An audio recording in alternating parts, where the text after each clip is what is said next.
teman-teman, ini kita mau mengupdate erupsi Merapi setelah kita naikkan per tanggal 5 November kemarin. Jadi seperti apa, nanti datanya bagaimana, dan tadi sudah disampaikan Pak Agus Budi, kita akan ada session diskusi atau tanya jawab gitu. Nah, ini mungkin sedikit nih saya akan menyampaikan dulu sebelum masuk ke update datanya, itu tentang lava ya. Jadi beberapa kali, tapi saya kira kalau teman-teman yang bergabung di sini udah tahu semua ya. Tapi kalau misalnya belum tahu, yang sudah tahu ya mungkin bisa mendengarkan kembali. Tapi yang belum tahu barangkali bisa ada informasi yang baru gitu ya. Karena ini beberapa kali teman-teman itu yang menanyakan tentang guguran lava. Ya, jadi yang jauh-jauh di sana itu pikirannya adalah loh, sudah ada lavanya. Nah ini guguran yang ada, atau saya definisikan lava dulu ya. Lava itu adalah magma yang ada di permukaan ya.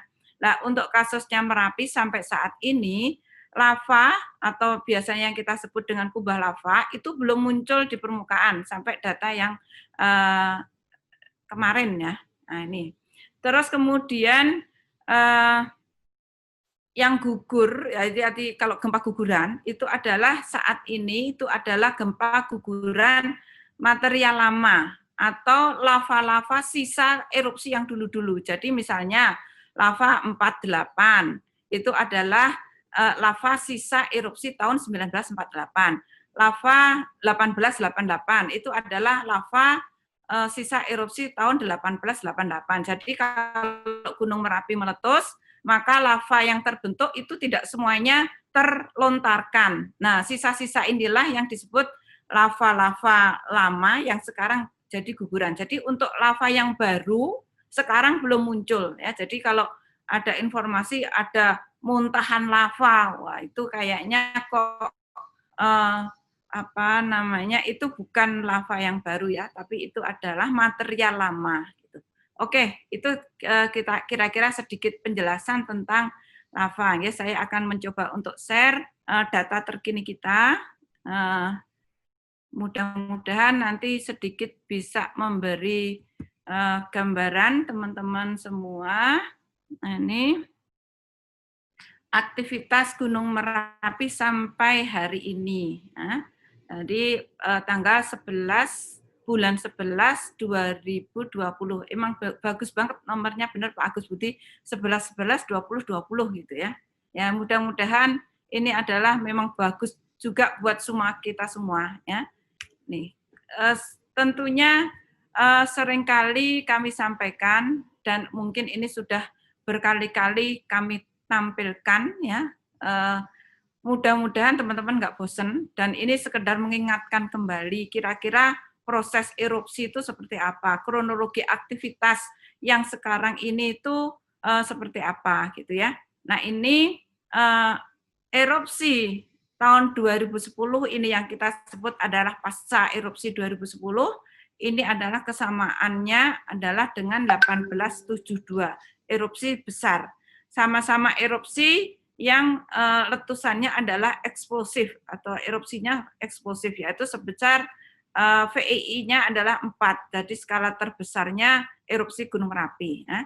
Itu terjadi 1872 dan ini sekarang yang terjadi besar itu adalah 2010 kemarin. Kemudian setelah itu ada eksplosif, letusan eksplosif dengan VEI 1. Jadi kalau Merapi ini kan sudah berkali-kali kita sampaikan, ini adalah suatu erupsi yang mempunyai tipe erupsi dengan 5 tipe erupsi. Jadi VEI 1 sampai VEI 4 ya. Nah, terus kemudian ini terjadi di 1878 sampai 1880. Kemudian setelah tahun 2010 erupsi yang eksplosif dengan VEI 1 itu terjadi di 2018 dan 2014. Kemudian ada ekstrusi magma, pembentukan kubah lava. Di tahun 2018, tahun 2019 kemarin, itu ada juga ekstrusi magma tapi ada juga letusan eksplosifnya. Ya. Ada 12 kali letusan eksplosif antara 11 Mei sampai dengan 1 Juni. Ini ekstruksi magma terjadi pada tanggal 11 Agustus, jadi di bulan Agustus. Kemudian setelah itu ada awan panas dan letusan eksplosif dengan VII 1. Jadi skala indeks eksplosivitas terendah di tahun 2019 sampai tahun 2020. Dan ini terjadi setelah erupsi 1872 itu terjadi di tahun 1884 sampai dengan tahun 1887. Dan setelah itu menerus di tahun 1888 itu ada ekstrusi magma. Nah, sekarang yang kita tunggu adalah di tahun 2000 berapa? Apakah sekarang akan ekstrusi magma? 2021 berarti artinya mirip sekali antara 1818 ya, dari 1884 gitu. Nah, di sini kita tunggu dan gejalanya mungkin kita sudah lihat, selalu kita sampaikan ya. Nah, ini kembali lagi kronologinya erupsi tahun 2012 sampai tahun 2020 itu ya. Jadi mulai dari intrusi magma dapur magma dalam, ini yang terjadi di tahun 2012 sampai dengan tahun 2014. Jadi erupsi eksplosif atau erupsi freatik ya, waktu itu terjadi 6 kali. Kemudian setelah intrusi dapur magma dalam, ya, maka itu ada intrusi di konduit dalam. Ini jadi kalau kita lihat ini ya skala apa namanya, kira-kira bentuk penampangnya ini di sini ya. Di sini adalah konduit dalamnya. Kemudian setelah itu intrusi kantong magma ya. Jadi setelah itu ya, jadi setelah masuk konduit dalam maka dia masuk ke kantong magma. Nah, setelah itu terjadi intrusi di konduit dangkalnya. Nah, jadi sebelum ekstrusi ke permukaan maka proses yang terjadi kronologinya itu adalah intrusi atau masuknya magma ke dalam konduit dangkal. Ya. Kemudian setelah itu ada ekstrusi dengan ditandai adanya awan panas,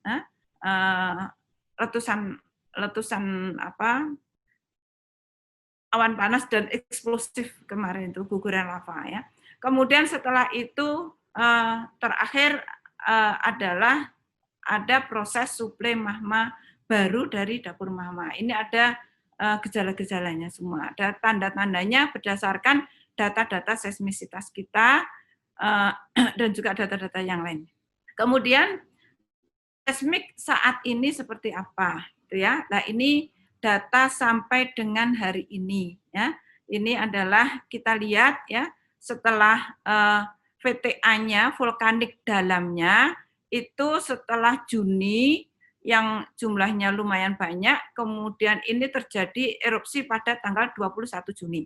Setelah itu vulkanik dalam itu tidak terjadi hanya satu kali dan bahkan yang terakhir ini 1 bulan terakhir ini malah sejak pertengahan September itu tidak terjadi lagi vulkanik dalam. Kemudian vulkanik dangkal muncul berbarengan dengan MP. Ya. Jadi vulkanik dangkal ini terus sampai akhirnya kemarin ini terjadi satu kenaikan yang signifikan sehingga kami menaikkan status tersebut. Ya.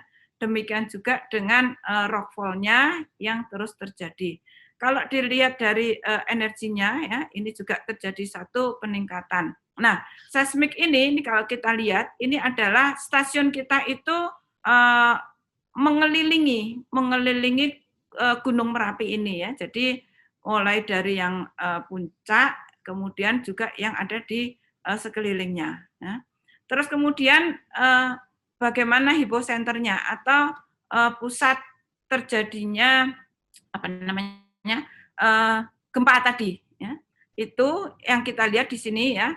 Ini adalah skala kita ambil kurun waktu dari bulan Mei sampai dengan saat ini, berarti 6 bulan ya. 6 bulan. Jadi awal-awal itu memang masih ada pusat kegempaannya itu masih ada di dalam. Namun sekarang ini ya semakin ke sini adalah semakin di permukaan. Gitu ya. Nah, jadi ini kegempaan saat ini meningkat secara intensif, kemudian gugurannya sering terdengar dari pos-pos kita, dan kemudian gempa vulkanik dangkalnya terasa di Pasar Bubar. Kemudian untuk data EDM, ya. Jadi EDM kita itu pengukurannya juga seperti tadi seismik, kita punya banyak stasiun, pengukurannya kita ukur dari seluruh sekeliling Merapi ini. Ya. Nah, kemudian ini adalah reflektor-reflektornya, ya, reflektor yang ada. Pada 3 hari terakhir ini kita coba untuk membuat rata-ratanya itu ya, itu adalah dari yang lain ini sudah tidak ada pemendekan lagi ya, tetapi di Babadan ya RB1 ya, jadi RB1 ini adalah di sini nih pengukuran dilakukan dari pos Babadan, kemudian reflektornya ada di lava 1888 ya. Nah ini RB1, kemudian RB3 itu juga ya, RB1 tuh yang bawah, RB2 yang tengah, RB3 yang atas, jadi ada 3 reflektor di sana. Nah, ini stasiun atau reflektor yang ada, dan ini pengukurannya RB1 diukur dari Babadan, diukur dari Stabelan, ya, kemudian diukur dari Jerakah, Kajor, kemudian dari Selo, dari Gebyok, Merian, Deles, ya, dan Kaliurang. Nah, dari sini per tanggal 20 Oktober ya, ini kita kasih tanda ini ya, sektor barat laut mau menunjam, sektor timur laut berhenti. Jadi ini per tanggal 20 Oktober ini. Nah, ini data-data EDM-nya.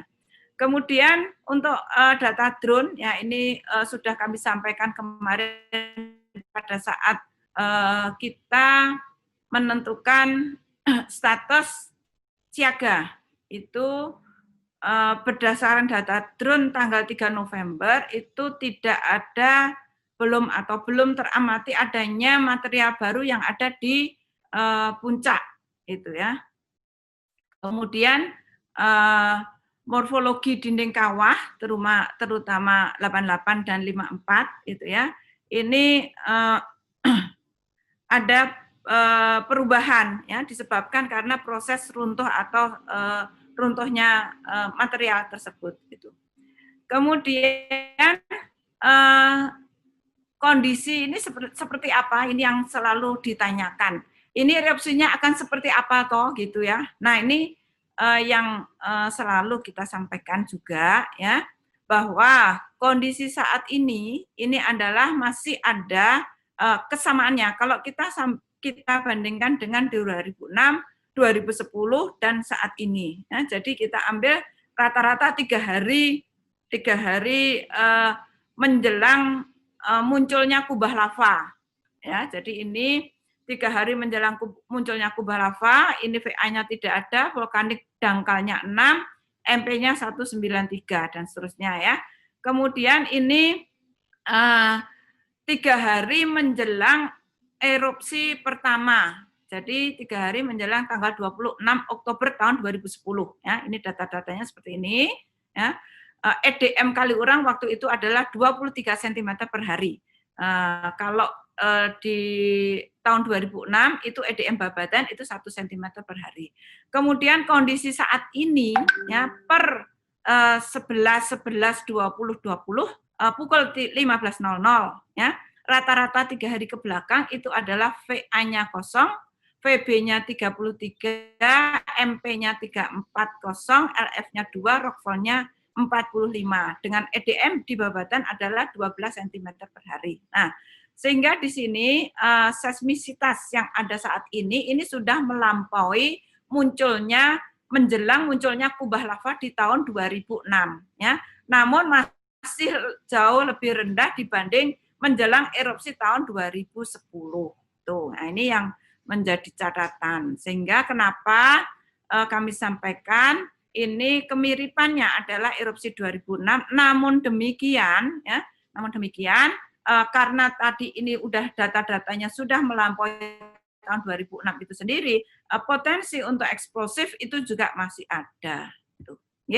Kemudian dari perakiraan bahaya, jadi kalau tadi eksplosif terjadi erupsi eksplosif, jadi pada saat kami menaikkan ke siaga, itu potensi bahayanya adalah karena kubah lava belum muncul di permukaan, itu adalah kalau terjadi satu eksplosif, ada erupsi eksplosif. Nah, disinilah kita potensi bahaya yang ada, ini adalah jarak maksimum adalah 5 km.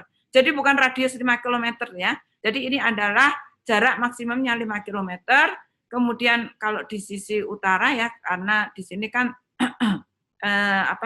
kemungkinan kecil dan juga berdasarkan KRB ini adalah berdasarkan sejarah erupsi, maka terdampaknya juga tidak sejauh 5 km gitu ya. Dan setelah itu kita tetapkan ya, ini kemarin waktu kita menetapkan ke status siaga. Nah, ancaman saat ini skenario yang ada ya, tentunya kalau terjadi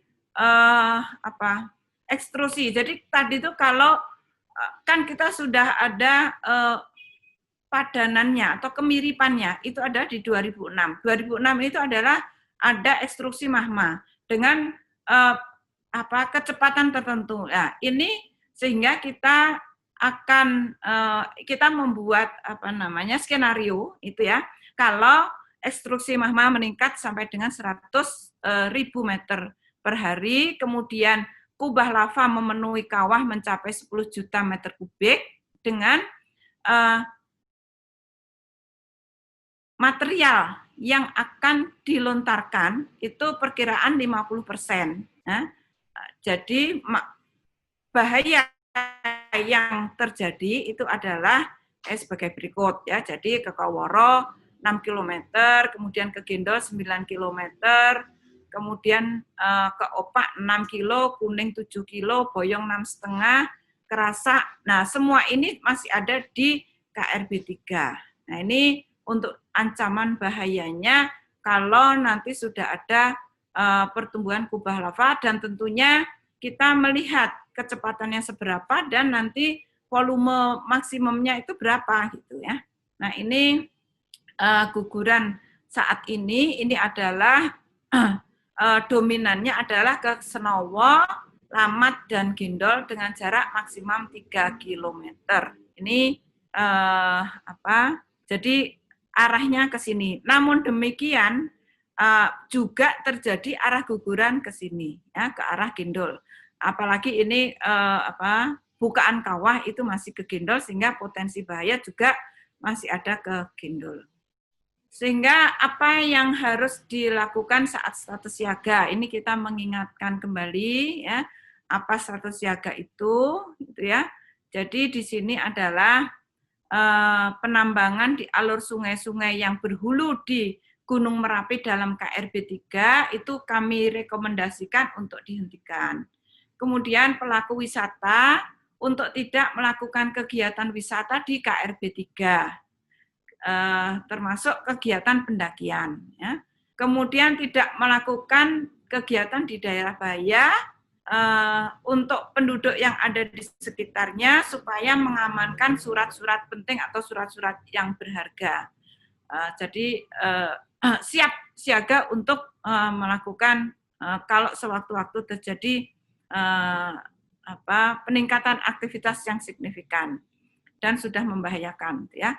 Kemudian tentunya mengamankan harta yang bergerak, gitu ya, seperti sapi. Rojokoyo itu apa namanya kalau bahasa Indonesia?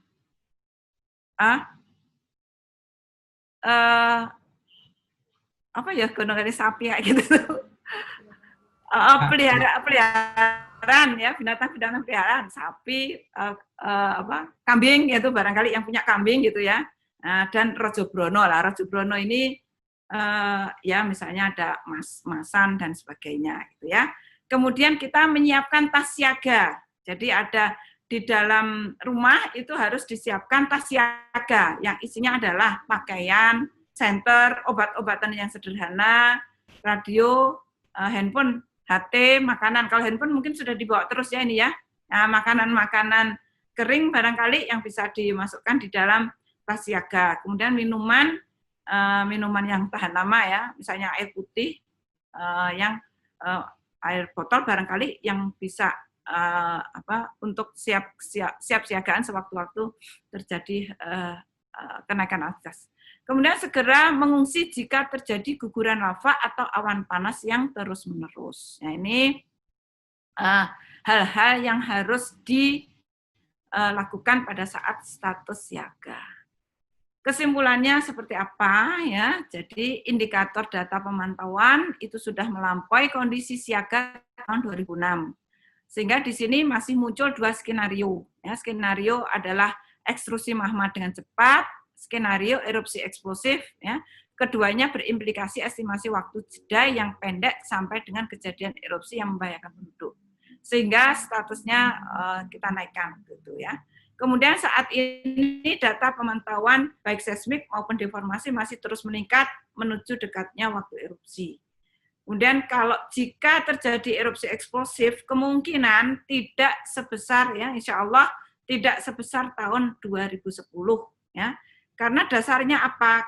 Kita memperkirakan ini juga ada dasarnya ya, karena tidak terjadinya kegempaan dalam yang menunjukkan tidak ada tekanan berlebih di dapur magma. Kemudian migrasi magma berlangsung secara pelan, ditunjukkan dengan data-data seismisitas VTB, VTA tidak ada ya, kemudian juga VTB-nya juga artinya naik tapi terus konstan seperti itu ya. Kemudian jumlah pola peningkatan kegempaan dan deformasi mengikuti pola 2006 ya, yang bersifat evosif ya. Sehingga banyak terjadi gempa, hembusan, ini menandakan adanya lepasnya gas tersebut. Saya kira demikian Pak Agus Budi dan teman-teman semuanya. Mudah-mudahan informasi yang kami sampaikan ini ada manfaatnya. Waktu saya kembalikan ke Pak Agus Budi. Monggo Pak Agus Budi.